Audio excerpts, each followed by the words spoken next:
Hello guys. Nanonood kami ngayon ng Pipoy Tandok. Yung mga anak ko tatakot na. May Pipoy Tandok dyan. At sa puntong iyon, hindi sila binigo. Saksihan sa gabing iyon. Nanonood ng Pipoy Tandok yung mga anak ko. 1, 2, 3, 4. 4 fingers. Look how small. What the hell is that? Nagpunta ang lalaking nagbi-video sa abandonadong gusali na ito, na kung saan naka-encounter siya. Wala din sila mahadlok guys. Isog kayo ng mga bata.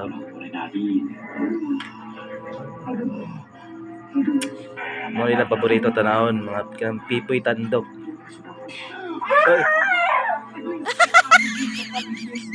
Ganahan guys lang matanahon ni guys kada gabi. Sa kanyang harapan, ang nakakapangilabot na mukha na ito na siyang dahilan ng kanyang pagkakataranta.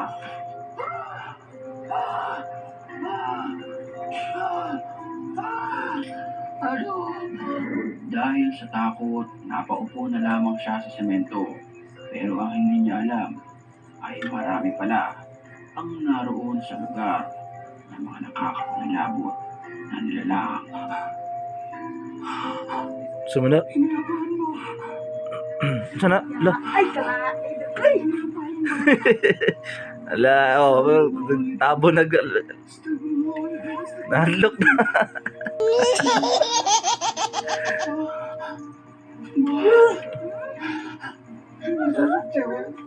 Yung tadi, jangan niya pincang kok sekarang jadi ngerangkak nyamperin gombo.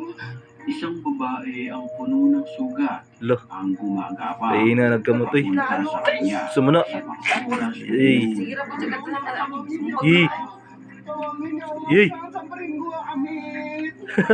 La la. Pahit, pahit, pahit, pahit, pahit, pahit, ah, pahit, ah, pahit, pahit, pahit, pahit, pahit, pahit, pahit, pahit. Pait daw. Ah! Lalaki naman ay kung saan nakarahabol sila nito.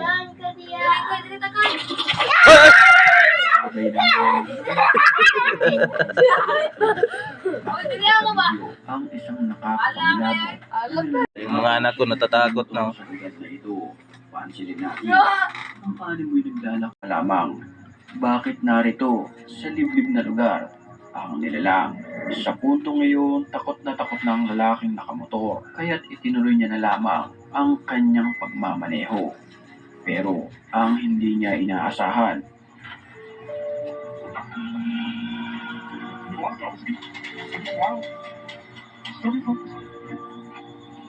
nang walang ano-ano'y, bigla na lamang itong umangkas sa kanyang likuran. Grabe. Siyang dahilan para humarurot, papalis sa lugar. La.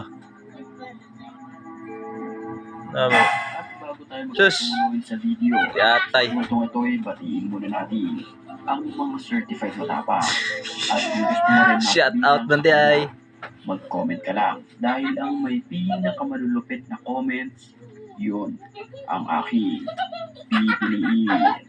Back to the story.